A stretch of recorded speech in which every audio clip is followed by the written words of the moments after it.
Media people எல்லாருக்குமே வணக்கம். First of all producer Murali sir, thank you so much இந்த படத்தில் வந்து என்னை காஸ்ட் பண்ணதுக்கு. And Nithin sir, thank you so much. And Arun, ரொம்ப ரொம்ப நன்றி இசை கேரக்டர் எனக்கு கொடுத்ததுக்கு. அவர் பார்த்தாலே எனக்கு அந்த நேசமணி ஃபீல் இன்னும் வந்தது அவர் நடந்து வரும்போது. So thank you so much Arun. Oshwa இந்த படத்தில் 6 பாட்டு போட்டிருக்காங்க, எல்லாமே ரொம்ப நல்லா வந்திருக்கு. ஸோ அதுக்கு உங்கள் சப்போர்ட் கொடுங்க ஓஷ்வாக்கு. தேங்க்யூ ஓஷா.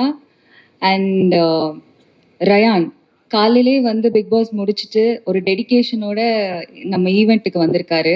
அந்த ஷோ முடிஞ்சாலே அது ஒரு 1 வீக் ஆகும் அதுலேருந்து வெளில வரத்துக்கு. ஸோ மூவிலையும் வந்து ரொம்ப நாங்கள் நிறைய பேசிட்டோம், நிறைய கான்வர்சேஷன்ஸ் இருந்தது.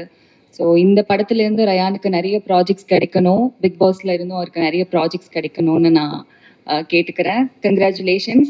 அண்ட் சாரா அவங்க நம்ம படத்தில் நிறைய சீனியர்ஸ் ஒர்க் பண்ணியிருக்காங்க. இளவரசன் சாராக இருக்கட்டும், சாராவாக இருக்கட்டும், இவங்க கூடலாம் சேர்ந்து ஒர்க் பண்ணது எனக்கு ரொம்ப ரொம்ப பெருமையாகவும் சந்தோஷமாகவும் இருக்குது. அவங்க கூட காம்பினேஷன் சீன்ஸ் எனக்கு இல்லை, ஆனாலும் என்னோட படத்தில் அவங்க கூட சேர்ந்து நான் இந்த படத்தில் நடித்தது எனக்கு ரொம்ப சந்தோஷமாக இருக்குது. அண்ட் லாஸ்ட்டாக ஹரிக்கு வரேன். அண்ட் உமா மேம் அண்ட் என்னோட அப்பாவா பண்ண ஸ்ரீராம் சார் அண்ட் மஹிமா எல்லாருக்குமே ரொம்ப ரொம்ப பெரிய தேங்க்ஸ். அண்ட் இந்த படத்தில் காஸ்டியூமராக பண்ண வாசிக்கு ரொம்ப ரொம்ப நன்றி. காஸ்டியூம்ஸ் எல்லாமே ரொம்ப நல்லா பண்ணி கொடுத்துருந்தாங்க. ஹரியோட கேரக்டருக்கு ஏற்ற மாதிரி ஹரியோட காஸ்டியூம்ஸ் எல்லாம் இருக்கும், என்னோட கேரக்டருக்கு ஏற்ற மாதிரி என்னோட காஸ்டியூம்ஸ் எல்லாமே இருந்தது. ஸோ ரொம்ப நன்றி வாசுகி. அண்ட் கம்மிங் டு ஹரியும் டேரக்டர் வந்து ரொம்ப க்ளோஸ். ஒரு 2-3 இயர்ஸாக அவங்க ரெண்டு பேரையும் தெரியும். ஆனால் நான் தான் வந்து புதுசாக வரேன். ஸோ என்னை ரொம்ப கம்ஃபர்டபுளாக செட்டில் வச்சுருந்தாங்க. எனக்கு ஒவ்வொரு சீன் பண்ணும்போது நாங்கள் நிறைய ரிஹர்சல் பண்ணிட்டு சீன் பண்ணியிருந்தோம். ஸோ அந்த கம்ஃபர்ட் ஜோன் கொடுத்ததுக்கு ரொம்ப ரொம்ப நன்றி ஹரி. இந்த படத்தில் ரொம்ப நல்லா பண்ணியிருக்காரு. இந்த படத்துலேருந்து அவருக்கும் நிறைய ப்ராஜெக்ட்ஸ் வரணும் அப்படின்னு சொல்லிட்டு நான் வேண்டிக்கிறேன். And thank you so much press and media. Jan 24 படம் ரிலீஸ் ஆகுது. நீங்கள் வந்ததுக்கு நன்றி. கண்டிப்பாக படத்தை பார்த்துட்டு உங்கள் ஃபீட்பேக் எங்களுக்கு கொடுங்க. Thank you so much. கடவுளுக்கு நன்றி, எங்கள் அம்மா அப்பாவுக்கு ரொம்ப நன்றி, அண்டு ப்ரெஸ் பீப்புள் எல்லாரும் வந்திருக்கீங்க, அவங்க எல்லாருக்கும் ரொம்ப நன்றி. And producer sir first of all ரொம்ப நன்றி வரேன் நான். And first and foremost thing என்னென்னா, இன்றைக்கி தாமதம் ஆனதுக்கு எல்லாத்துக்கும் ரொம்ப ரொம்ப மன்னிப்பு கேட்டுக்கிறேன். அதாவது நான் ஏதாவது ஒரு விஷயம் யதார்த்தமாக பண்ணணும்னு நினைப்போம், யதார்த்தமாக பண்ணிட்டு இருக்கும்போது டக்குன்னு அது அமைஞ்சிடும்.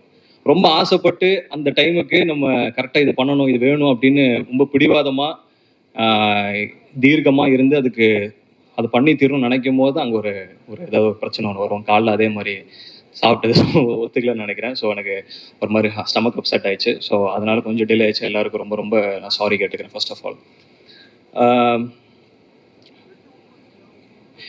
இது வந்து ஒரு அமேசிங்கான ஒரு ஜேர்னி என்னோட லைஃப்பில். நான் இந்த மொமெண்ட்டை வந்து நான் எப்படி பார்க்குறேன் அப்படின்னா, நான் ஸ்டார்ட் பண்ண மொமெண்ட்டை யோசிச்சு பார்க்குறேன். இந்த தருணத்தில் இப்போ இருக்கும்போது நான் எங்கேருந்து ஆரம்பித்தேன் அப்படிங்கிறத யோசிச்சு பார்க்குறேன். முத எனக்கு முன்னாடி கேமரா வந்து வச்சு என்னை நடிக்க வச்ச என்னோட ஃப்ரெண்ட்ஸ் அங்கே இருந்து இப்போ இந்த மொமெண்ட் நான் இங்கே நின்று இந்த ஸ்டேஜில் நான் வந்து நிற்கிறது அப்படிங்கிறது எனக்கு வந்து ஒரு பெரிய ஒரு ஆச்சரியமாக இருக்குது ஃபர்ஸ்ட் ஆஃப் ஆல். தென் நான் தனிப்பட்டு இதை யோசிச்சு பார்க்கும்போது, ஓகே நம்ம இவ்வளோ தூரம் ஒரு ட்ராவல் ஒன்று பண்ணி வந்திருக்கிறோம் அப்படின்னு இங்கே நின்று உங்கள் எல்லாரும் முன்னாடியும் பேசுகிறோம் அப்படிங்கிறது வந்து எனக்கு ஒரு ஒரு ட்ரீம் கம் ட்ரூ அப்படின்ற மாதிரி ஒரு விஷயம் வந்து நினைக்கிறேன். ஏன்னா நாளைக்கு இங்கே படம் வந்து 24th ரிலீஸ் ஆக போகுது. அந்த ரிலீஸ் ஆக போகுது அப்படிங்கிற மொமெண்ட் கூட வந்து இன்னும் எனக்கு ஒரு ஓகே படம் ரிலீஸ் ஆக போகிறேன்ற அந்த ஃபீல் மாதிரி எனக்கு இல்லை. ஆனால் இந்த ஒரு ஈவெண்ட் நடக்குது, இதுக்கு நம்ம பேசணும், ப்ரிப்பேர் ஆகணும் அப்படிங்கிறது வந்து எனக்கு அது ரொம்ப ரிமார்க்கபிளான ஒரு டைம்னு நான் பார்க்குறேன். இது வந்து எல்லாரும் முடியும் பேசுறதுக்கு. ஸோ ஃபர்ஸ்ட் வந்து நான் ரொம்ப ரொம்ப தேங்க்ஸ் அண்ட் என்னை வந்து இன்ட்ரடியூஸ் பண்ணுறேன் தமிழ் சினிமாவுக்கு. என்னை வந்து இன்ட்ரடியூஸ் பண்ணுறேன் தேனாண்டால் ப்ரொடக்ஷன்ஸ் அவர்கள் வந்து முரளி சாருக்கு தான் ஃபர்ஸ்ட் அண்ட் ஃபார்மோஸ்ட் தேங்க்ஸ் எனக்கு. ஏன்னா அவருக்கு வந்து நான் ஃபர்ஸ்ட்டாக நான் அவர் போய் அஃப்ரோஸ் அப்படின்ற ஒருத்தங்க ஈபியா பண்ணியிருக்கிறாங்க. ஸோ அவங்க மூலியமாக நான் வந்து சாரை மீட் பண்ணுறேன். எங்கே நான் ஃபர்ஸ்ட் சாரை மீட் பண்ணேன் அப்படின்னா சேம்பர்ஸில் தான் நாங்கள் வந்து மீட் பண்ணுறோம். அன்னைக்கு எனக்கு தெரியல இவரோட தான் சேர்ந்து நம்ம ஃபர்ஸ்ட் படம் பண்ணுவோம் அப்படிங்கிறது தெரியல. ஆனால் ஒரு ஆப்பர்ச்சுனிட்டியாக தேடி போய் நான் சார் நான் மீட் பண்ணேன். மீட் பண்ணி நிறைய பேசணும். சாருக்கு எனக்கு வந்து அப்போ என்ன யாருன்னு தெரியல. அதுக்கப்புறம் தான் என்னை பற்றி அவர் என்ன பண்ணாருன்னா பார்க்க ஆரம்பிச்சாங்க. யூடியூப் வீடியோஸ்லாம் பார்க்க ஆரம்பிச்சு ஓகே அப்படின்னு இருந்தாங்க. அதுக்கப்புறம் ஒரு சின்னதாக ஒரு ஜேர்னி இருந்தது ஒரு வருஷம். அப்புறமா வந்து நான் கண்டினியூஸாக சார் நான் வந்து ஃபாலோ பண்ணிட்டு இருந்தேன். அப்போது பண்ணி சார் இது மாதிரி ஒரு லைன் ஒன்று இருக்குது சார், இது மாதிரி ஒரு பார்க்கணும் சார் அப்படி சொல்லிட்டு இருந்தேன். கண்டினியூஸாக ஃபாலோ பண்ணு. எப்போ நான் பேசினாலும் அந்த ஒரு ஒரு சின்ன ஒரு ஹெசிடேஷனும் இல்லாமல் எனக்கு ரிப்ளை பண்ணி அந்த டைம் அண்ட் டேட் வந்து கரெக்டாக சொல்லுவார். சொன்னும் போது நான் கரெக்டாக மீட் பண்ணுவோம். அதுக்கப்புறம் நடந்தது தான் மற்றது எல்லாமே. ஸோ ஃபர்ஸ்ட் இந்த ஆரம்பிக்கும்னு பார்த்தா அருண் இருந்து நான் வந்து ஸ்டார்ட் பண்ணுவேன்னா, நாங்கள் டேரக்டர் ஃபர்ஸ்ட் ஆஃப் ஆல் வந்து சொன்னார் ஒரு வருஷத்துக்கு முன்னாடி சினாப்சிஸ்.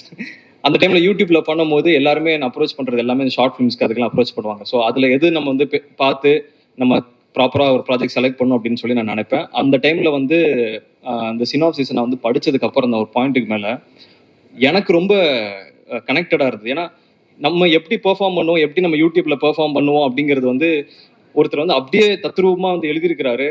அதுக்கு ஏற்ற மாதிரி ஒரு விஷயம் பண்ணியிருக்கிறாருங்கும் போது ஓகே இவர் நல்லா நம்மளை பார்த்து ஸ்டடி பண்ணி வந்திருக்கிறார் அப்படிங்கிறது தெரிஞ்சது. அப்புறம் அவர் கூப்பிட்டு பேசுனதுக்கப்புறம் ரொம்ப ஒரு ஒரு ஒரு டேரக்டர் அந்த அப்படின்லாம் இல்லை. நாங்கள் 2 பேரும் பேசும்போதே வந்து ஒரு ஜாலியாக ஒரு பயங்கர ஃப்ரெண்ட்ஸாக தான் பேசிப்போம். ஸோ அப்படி ஸ்டார்ட் ஆன ஜேர்னி தான். அங்கேருந்து நாங்கள் ஏதாவது ட்ராவல் பண்ணி ஒன்று பண்ணலாம்னு நினச்சோம்.